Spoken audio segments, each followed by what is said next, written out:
안녕하세요. 텔레학교입니다. 제2 대구치가 생기면서 세상이 주는 에너지를 어금니로 씹어 자신의 것으로 만들 수 있게 됩니다. 한 사람으로서 자기 몫을 할 능력이 생겼다는 느낌을 갖게 됩니다. 4학년에서 일어나는 교감은 어린이를 세상과 편안하게 만날 수 있도록 이끌고요. 자신에 대해 생각할 여유가 생겼습니다. 내가 어떤 사람인지 지각하고 인식하고 돌아보며 생각 속에서 차곡차곡 쌓아갑니다. 자기 개념이라는 인지적 관점이 생긴 겁니다. 지금까지는 주변 사람들이 말해주면 그런 줄 알았습니다. 또는 내가 누군지 상관없었습니다. 그냥 주인공이니까요. 이제는 자신의 판단으로 자기에 대한 정보를 갖기 시작합니다. 발표하기가 부끄럽네. 운동장에 나가 뛰는 게 정말 신나. 난 이 캐릭터를 좋아해.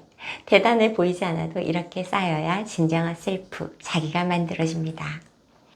3학년의 자의식을 이야기하며 셀프가 처음으로 등장했습니다. 셀프는 자신, 자기, 본모습, 자아 등 다양한 뜻으로 해석됩니다. 자아나 성격, 개인성 같은 느낌으로도 쓰이고요. 자신의 이익이나 보호를 바라는 본능적인 차원부터 인격이나 자아 실현까지 셀프는 한 사람을 하늘과 땅 차이의 수준에서 바라보는 말들입니다. 또는 어떤 사람들에 대해 저 사람은 부드러운 성격이야 처럼 눈에 띄는 특성을 말하기도 하고 자신이 생각하는 자신에 대한 이미지를 담기도 합니다. 난 적어도 염치가 있는 사람이지 같이 말입니다. 이렇게 여러 가지 차원과 의미에서 바라볼 수 있기 때문에 저는 가장 기본이 되는 인식으로서 개인을 표현하는 말로 셀프를 선택했습니다. 그리고 자기 또는 자신이라고 해석해서 쓰고 있습니다. 셀프는 자기의 존재를 알아차리는 자의식에서 출발해서 자신이 지각한 느낌과 행동을 자료로 삼아 구별된 자기를 만드는 인지적 관점 및 자기 개념으로 성장합니다. 그리고 자기 개념을 풍성하게 하기 위해 어린이다운 시도로서 자부심이 일어나는 시기를 거칩니다. 5학년이 그렇습니다. 내가 제일 잘 나가 하고 싶은 때라는 겁니다. 매번 잘났다고 생각할 수 없다는 게 문제지만요. 그리고 끝내 셀프는 인격, 더 셀프를 이루어내길 바랍니다. 태어날 때 환경적 요소는 다르지만 생명체로서 셀프의 자원은 비슷하다고 생각합니다. 그 사람의 삶의 태도, 어느 한순간의 선택, 배움의 과정이 비슷한 셀프에서 다른 더 셀프를 만들어낸다고 생각합니다. 어른이 되어보니 인격이라는 말이 가지는 무게를 알겠습니다. 어린이는 셀프로 귀한 탄생을 했으니 자신의 더 셀프를 이루는 삶을 살아갔으면 좋겠습니다. 삶을 받아들이고 자기다운 선택을 하며 살기 위해 나를 지탱해줄 마음의 힘이 필요하다고 생각합니다. 저는 이것을 자기 긍정이라고 부르고 있지만 보통은 자존감이란 말을 더 자주 듣습니다. 자기를 존중하는 마음, 자존감. 어떤 시련이 와도 자신을 소중히 여겼으면 하는 보호자의 바람과 사랑이 담긴 말로 다가옵니다. 그래서 학년 초에 가장 많이 받는 피드백이 우리 아이를 칭찬해 달라는 말입니다. 칭찬해주면 하기 싫어도 하고 잘하는 건 더 잘한다고요. 칭찬해 달라는 말이 틀린 말은 아닙니다. 교육에서 칭찬은 매우 중요한 요소지요. 잘했어. 대단해. 우와, 훌륭한데? 그렇게 칭찬받고 격려 속에서 자란 우리 어린이들은 높은 자존감을 가지고 있겠지요. 그런데 의아한 모습을 보입니다. 호기심에 반짝거리고 친구들과 툭탁탁 거리다가도 언제 그랬냐는 듯 어우리고 혼자서 꾸물꾸물 잘 노는 자존감 높아 보이는 어린이도 있습니다. 하지만 그렇게 어렵지 않은 일에 주저하고 작은 좌절도 혼자 넘기기 힘들어하는 어린이도 보입니다. 더 드러나 보이는 것은 의사소통으로 문제를 해결하기보다 쉽게 화를 내며 자기 감정을 어쩌지 못하는 어린이가 있다는 것입니다.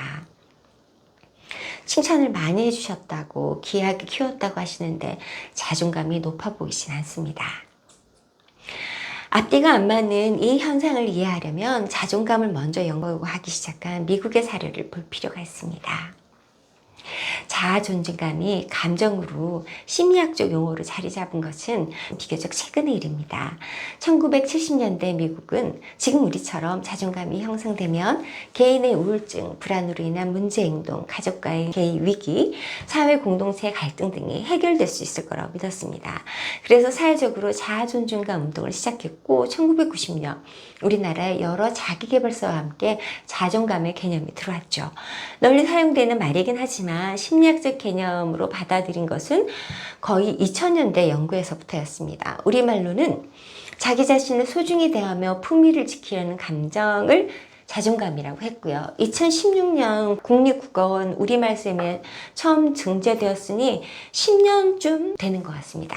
어쨌든 이제 우리도 나를 위로하는 말로 괜찮아 다독이며 자존감을 회복하고 싶다고 말합니다. 나는 바쁜 부모님에게 충분히 사랑받지 못해 빈약한 자존감을 가졌지만 우리 아이는 처음부터 기죽이지 않고 든든한 튼튼한 자존감을 가지길 바라며 애쓰는 보호자의 마음. 알지 왜 모르겠습니까? 그러나 먼저 자존감 운동을 시작한 미국의 연구 결과는 뜻밖의 이야기를 하고 있습니다. 이 운동이 시작되고 자녀의 자존감은 꾸준히 올랐다고 합니다. 좋은 결과죠. 그에 반해 학업 성취는 오르는 게 아니라 더 떨어졌고 적응의 문제나 반사회적 행동들이 증가했다고 합니다. 자존감으로 인해 오히려 자신의 낮은 성취에 대한 문제의식을 갖지 못한 결과를 초래한 것은 아닌지 생각해 볼 지점입니다. 이를 뒷받침하기라도 하듯이 10대 조직폭력배 일원들, 강력 범죄자들이 평균보다 높은 자존감을 갖고 있다는 뜻밖의 연구 결과도 나왔습니다. 자존감이 행복으로 가는 열쇠기를 바랬지만 마침내 2005년 심리학자 로이 바움마이스터는 유감의 말을 할 수밖에 없다며 말했습니다. 이제 와서 이런 친구를 드리는 것이 대단히 송구스럽습니다. 자존감 같은 건 잊어버리세요.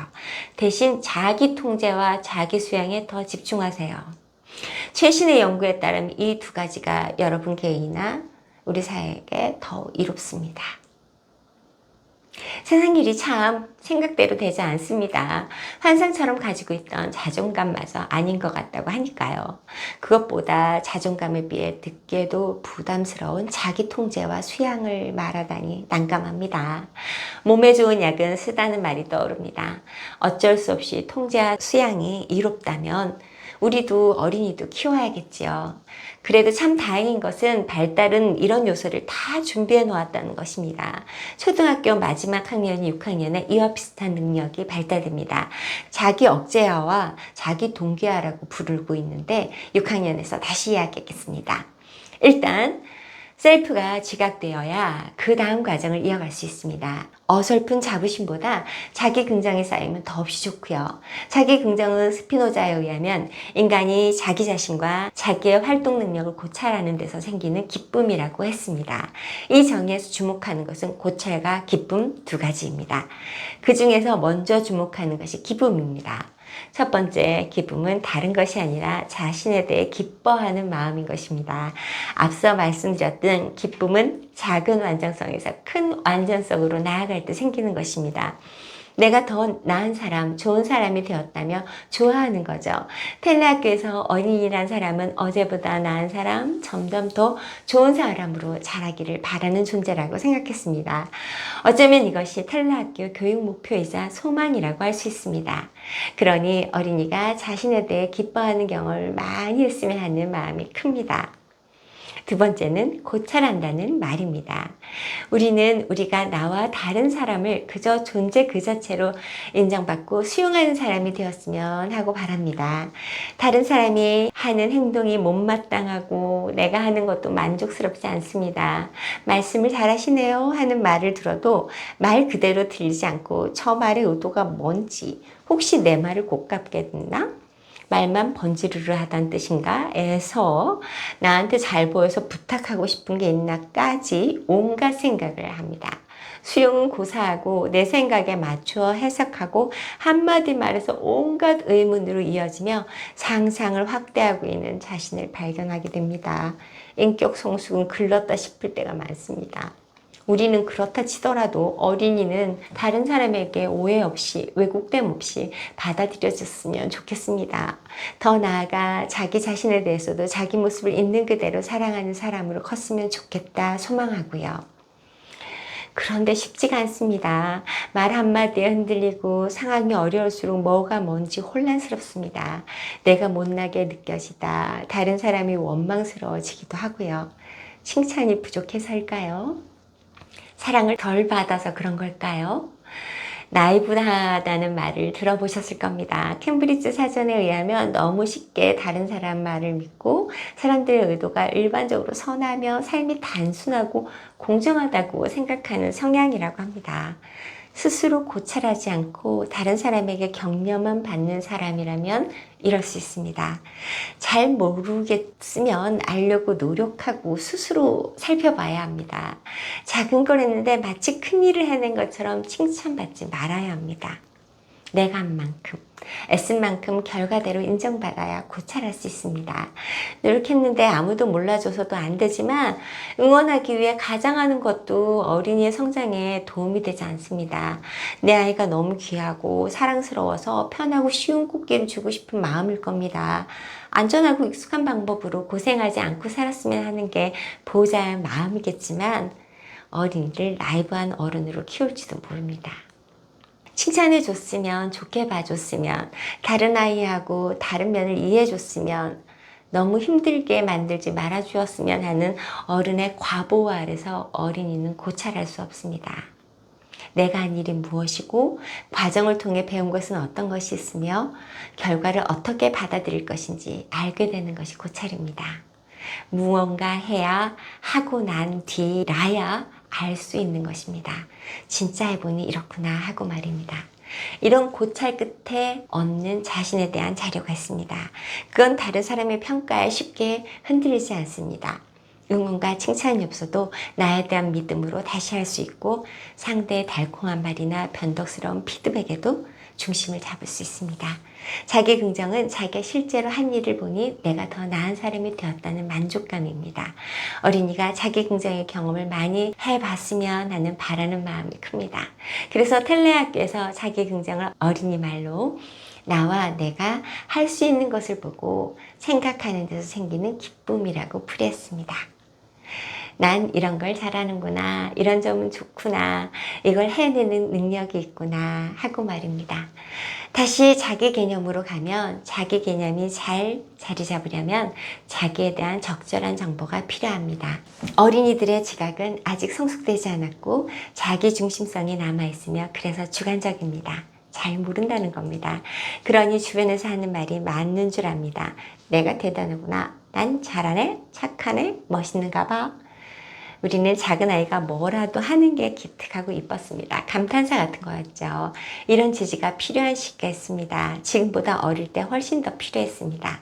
낯선 세상을 감각적으로 만나기 위해선 용기가 있어야 하거든요. 학교에 들어오면 구체적 조작기가 시작되면 칭찬은 달라져야 합니다. 어린이 성장에 맞게 인지적으로는 구체적이면서 감정적인 면에서는 정서적이어야 합니다. 행동은 있는 그대로 드러내어 말하고 마음은 수용해 준다는 뜻입니다. 수학을 어려워하네. 그래도 조금씩 하는 게 기특하다. 키는 작지만 내 눈엔 네가 제일 예뻐. 엄마, 나 이거 잘했지? 열심히 하는 거 봤어. 태도 칭찬해. 앞에서는 대단한 것처럼 말했지만 실상은 평범하죠? 조금만 더 신경 쓴다면 놓치지 않고 할 수 있는 말들입니다. 어렵다 싶으시면 잘했어보다 그냥 우리 널 사랑해 하시는 것이 더 좋습니다. 무턱대고 사랑한다는 말이 뜬금없다 싶으시겠지만 기계적인 칭찬이 오히려 해가 될 때가 많아서 한 말입니다. 해보시면 은근 잘 먹혀 놀라실지도 모릅니다. 나 학원에서 수학 점수 올랐어. 할머니는 텔레 많이 사랑하지. 이런 식입니다. 말이 되지 않습니까? 5학년이 되면 자부심의 시기가 옵니다. 다시 찾아온 반감의 시기를 견디기 위해 자기에게서 긍정적인 면을 찾고자 하지요. 그럴 때 자부심이 남들에게 허세처럼 보여지는 것이 아니라 자기가 한 일에 대한 성취감을 갖는 자기 긍정이었으면 좋겠습니다. 자기가 속한 사회 집단에서 해내야 할 일을 끝까지 해내는 근면성. 에릭슨이 말한 초등학교 시기에 성취해야 할 발달 가업과도 연결되어 있는 것입니다. 작은 일이라도 해내야 하는 일을 해냈을 때, 사회에서 필요하고 건강한 요소를 성취했을 때 그것이 자신에게 쌓여서 셀프로 구성되었으면 좋겠습니다. 이런 셀프는 잘 흔들리지 않습니다. 또한 더 나아가 고유한 자기 개인성을 찾아가는 시작이 됩니다. 끝내 삶은 자신의 모습으로 살아가는 것이고 고유한 인격이 되어 개인성으로 통합될 것입니다. 어린이가 자신의 인생을 살아가게 하기 위해 좋은 어른이 되어야겠습니다. 텔레학교였습니다.